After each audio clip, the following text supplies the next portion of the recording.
Hi, my name is Arifah and welcome back to my channel. If you are watching this video, first of all, I'm very surprised. Hello, I didn't think anyone actually cared, so hi. If you're new here, this is a series where I document the process of me writing a novel.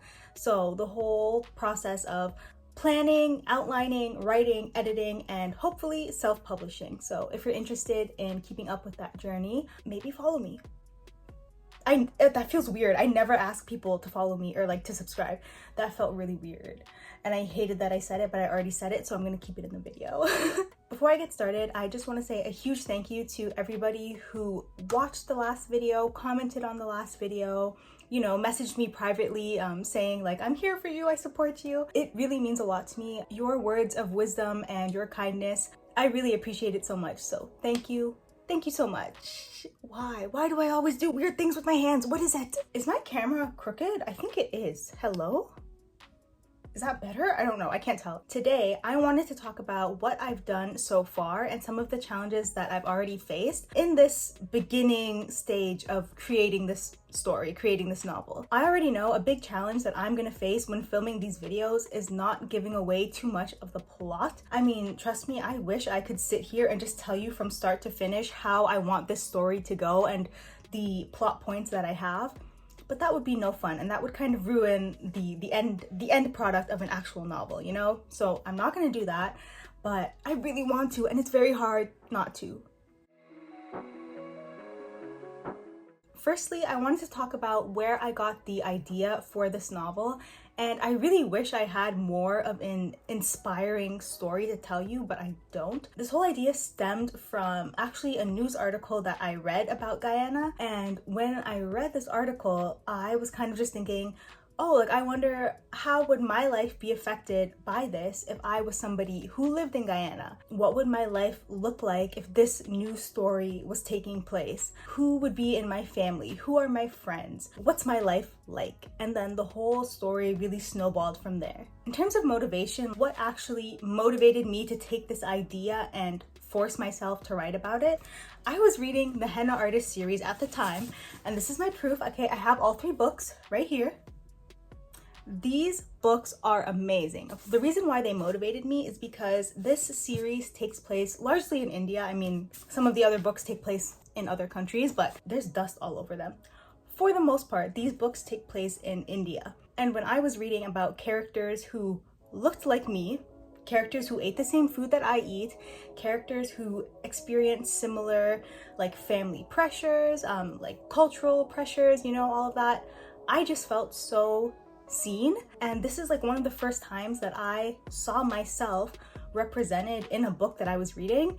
It's very rare, and I do think that feeling seen and represented is so important in any kind of media, but especially in literature. I feel like, maybe it's just me, but I feel like as brown women, we are very underrepresented, especially in like mainstream novels. It's very hard to find a good book about a brown girl. It is. If you know any, please recommend them in the comments. But yeah, so when I was reading this series, it really motivated me, and I kind of had the thought of, well, you know, maybe if I write this story that I have in my head, some Guyanese girl can read it and they can feel like they see themselves reflected in my story, you know? Or any Guyanese person really. And yes, I talk a lot about Guyana in all of my videos because that's what the whole story is about. So if you don't like that, I'm sorry, but I will not stop. And this is no tea, no shade, but I am personally so tired of reading about white girls who live in America. I'm over it. I know enough about that, you know? Hopefully you get what I'm trying to say. In the first video, I mentioned that going to an arts high school and studying literary arts really helped me to find my voice as a writer. And what I mean by that is, you know, a lot of the people in my class, they were writing about romance. They were writing about their boyfriends, their girlfriends, and I'm just here like, listen, I know it might shock you, but in high school, romance did not exist to me in high school, okay? Nobody was interested in me. And so I could not relate. I could not write about romance. But what I ended up writing a lot about in high school was familial relationships and like ancestry, family history, grief, death, loss, all of those lovely themes. It felt the most authentic for me to be writing about that kind of thing rather than writing about like romance and, oh, my boyfriend is coming to my house and sneaking in my window. Like, that didn't happen for me, you know? So I couldn't write about that. Obviously there is romance in this story that I'm writing because I've grown up a little bit. I've seen the world, I've experienced some things. I do think it's going to be a nice mix between like a love story, but then also like family drama and stuff like that. So I'm very excited. Something else that I wanted to talk about in this video was the whole research process. So in terms of research, I think it's very much ongoing, and I feel like regardless of what you're writing, your research should be ongoing. Due to the nature of my story, I've had to research like a map of Guyana and like zoom in extreme detail and look at like the names of rivers and like geographical formations that I never knew existed, but they're relevant to my story in like even in the tiniest way. So I have to research them just to know, you know, just to make it sound like I know what I'm talking about, because you don't. As a writer, I think you should never assume that you know everything about a topic. If you're going to be writing about something, do some research. However, I've also had to research more simple and like fun things like popular baby names in Trinidad, popular Hindu girl names. And I feel like my FBI agent probably thinks I'm pregnant and I'm looking for baby names. I'm not. The more that I write, I feel like the more research I have to do, but that's part of the fun for me. I really enjoy that. And I have a separate document where I keep all of my research like notes. It's almost like a study guide, and that's really helpful to me to go back and refer to. So I highly recommend having a separate document for that kind of thing if you need that for your story. In terms of planning, I have to be honest, creating characters is the best part of any story for me. That's where I have the most fun. I love taking a small idea and then turning it into a whole person, you know, because your characters, I write them as if they're real people who exist in the world.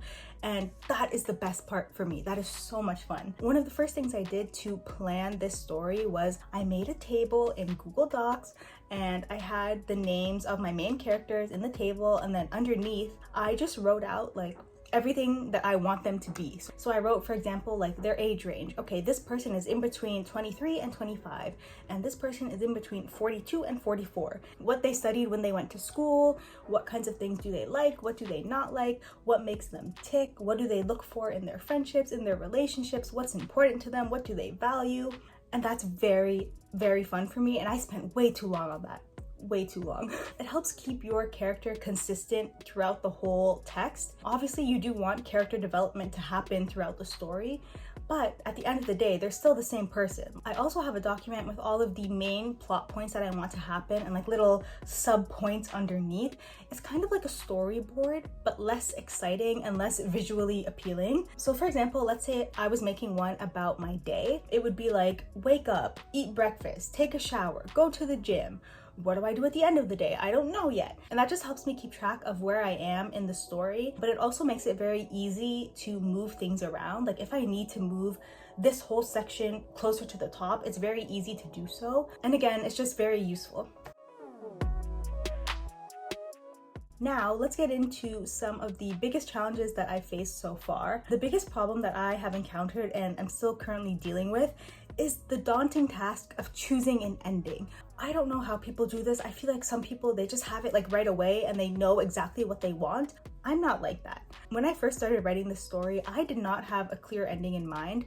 Like I knew at a basic level, this is what I want to happen at the end, but I wasn't sure how I wanted to get there and what would happen and what would the buildup be, and that was very hard. I actually went through 2 different endings before deciding on the one that I have now, and let me tell you, it was not easy. In order to decide on an ending, I have to write out at least some of the beginning and some of the things that lead up to that ending. And I did that, and then I decided that it wasn't gonna work. So I had the initial ending written out like in jot notes, and I used those jot notes as a guide when I started writing. But the more that I wrote, I just realized like this ending was not it. It felt very anticlimactic. There was no buildup, there was no nothing. It didn't make any sense. The second ending that I had, on the other hand, it was the complete opposite of the first one. So the first ending that I had envisioned was kind of boring, kind of dull, kind of lame. But then the second ending, it was like it was like a John Wick movie, okay? It started becoming like this action, survival, like kind of thing. And that's not what I had envisioned at all. It was over dramatic, and it didn't suit the pace of the rest of the story. Now, of course, I'm very pleased with the ending that I have conjured up, but in order to come up with this ending, I had to sacrifice, well, not sacrifice, I kind of had to lower the prominence of this character that I was really excited to write. But I realized in the second ending that I had, this character was kind of like a Disney villain, and they were just evil for the sake of being evil. There was no nuance to them, there was no dimension to their character. They were just, this is a bad guy, and and it didn't work. I felt like that was too simple. I do want the story to be accessible to like teenagers and like slightly younger audience, but mostly I'm writing for like older teenagers, like, and then up to like your 30s maybe. I mean, not to say if you're older you won't enjoy it, but I'm very much writing with an audience in mind who is similar to my age. And if I had stuck with the second ending, I just feel like it was a little too juvenile and it didn't suit the vibe I was going for. I'm aiming to write something that is touching and moving and beautiful, but at the end of the day, still sophisticated. And so that's kind of the balance that I'm writing between. So that's all I want to say for now. Let's go ahead and cut to me talking about my experiences over the past week and a half, aka since I filmed the first video in this series. I just got to work. I'm trying to like keep my phone steady, but this is very hard because I have nothing to brace it on. How's that? Okay, whoa, hello. I just got to work. I have a couple of minutes to record quickly. What is going on with my hair? I don't know. Anyways, I have a couple of minutes to record very quickly, so I just wanted to come on with a little update. Basically, this past weekend, I went to a funeral, and the person who passed away was Guyanese. And so when people were giving their like speeches and eulogies and whatnot, they were telling stories about their experiences with this person back home in Guyana. Yes, I'm Guyanese, but I was born in Canada, and some people would say, well, then you're not Guyanese, and then I would say that I think you're wrong. Anyways, I was born in Canada, so I don't have the experience of growing up in Guyana and, you know, living that kind of life. It's very different. Like, a childhood in Guyana is very different than the childhood that I had here in Canada, right? And so hearing these people talk about these stories that they had with this person and talking about all the things, I'm looking in case someone looks at me, and talking about all the things that they did in Guyana with this person, all of the little adventures that they went on, that kind of stuff was inspiring to me, you know? And the reason for that is a big part of my story revolves around the death of somebody, and kind of how this person's death catapulted all of these events to happen. I definitely got some inspiration and motivation about, you know, little things that I can add into the story just to give it that like touch of authenticity, I guess. I know it's very weird to say that I was inspired after going to a funeral, but I feel like that's how it is. Like random things that you see and random things that you do, you'll be like, oh, like I can put that somewhere in the story. I can reference that somehow. And so, yeah, I know it's very weird to say that I feel inspired after going to a funeral, but I'm hoping you don't take it the wrong way, and I don't mean that in an offensive way at all. And when I was there, my family also met a bunch of people that they grew up with, you know, people that they went to high school with and people who lived in their neighborhood. And that was also really cool because then I'm hearing them talk about their childhood stories as well, and them saying like, oh, do you remember in school when we used to do this? And my dad actually met with this lady who he used to give this lady like love letters or like love notes, and this lady would give the notes to my mom because they were kind of like, you know, times were different then. You couldn't just send a text message. So like it's little stuff like that I was hearing, and I was like, this is so cool. Like, I mean, it's not cool because it's still a funeral, you know, but it's like just hearing those conversations that people are having, it is inspiring in a way. When we got back to the hotel that night, I opened my notes app and I was writing so many things, just taking notes of the conversations that they were having. So yeah, that's my little update. I'm about to go to work. Well, I'm at work. What am I saying? I'm about to walk into work, and hopefully on one of my breaks at least I can do some writing. So yeah, okay, bye. Hello, I hope you can hear me. I know it's like very loud and echoey in here, so I'm gonna try to talk like really close to my phone. I am trying to do some writing, but I'm a little bit like, I'm kind of at a crossroads because The last thing that I wrote was a pretty big chunk the last time that I had a writing session, and this chunk, I don't know where to put it because this piece, like chronologically, it follows in the order that I've been writing. But when I wrote this, I had a different ending for this story in mind. And now that I'm reading it, I feel like it's not necessarily relevant anymore. Like, it doesn't really contribute anything to the new ending that I'm thinking of. And I don't know what to do with it because it's very long. It's a very long section. I'm working in a Google Doc, and this section is like 6 pages. Is that correct? No, this section is almost 10 pages. Like, I have to get rid of it, I think. I don't think there's a way to fit it in, but I'm so attached to it. On its own, it's a very nice scene. It's a very, like, you learn a lot of things in this scene, but I think the things that you learn through this scene, I'm just gonna have to sprinkle them throughout the rest of the story somehow, because yeah, I just reread it here on my break and it's not relevant. It doesn't fit in with the new ending, so I gotta get rid of it. I think I'm gonna, cut it out, like literally cut it out of the document and put it in another document just to keep it for later if I need it. But yeah, this is gonna hurt because now my word count is going to drop. But oh well, I gotta do it. Okay, I'm doing it. Bye.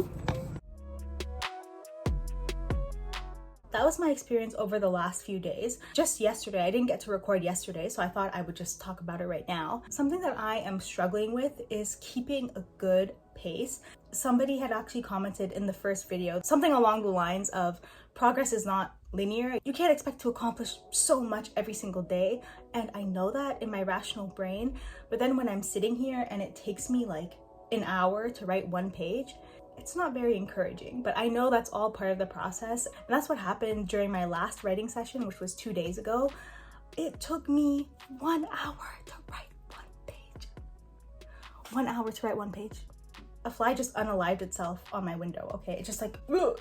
Anyways, what was I saying?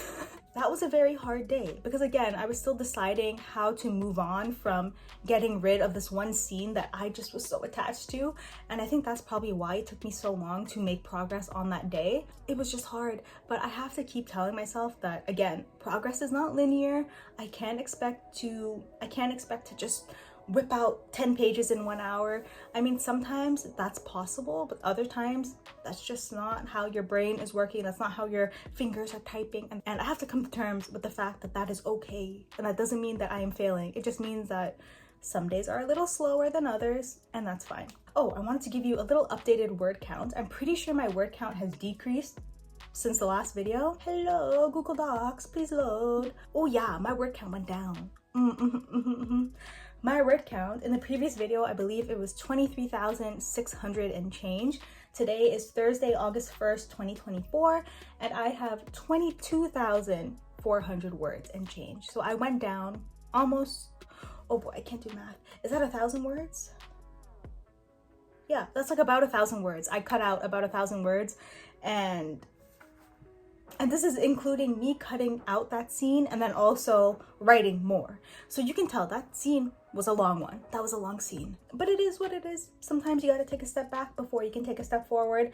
And that's kind of how I'm viewing it for right now. So there you go. With that, that is pretty much it for this video. I guess this is your first real check-in since I've started this whole process. And yeah, hopefully I will see you again in a week or 2, maybe 1.5 weeks. We'll see how life goes.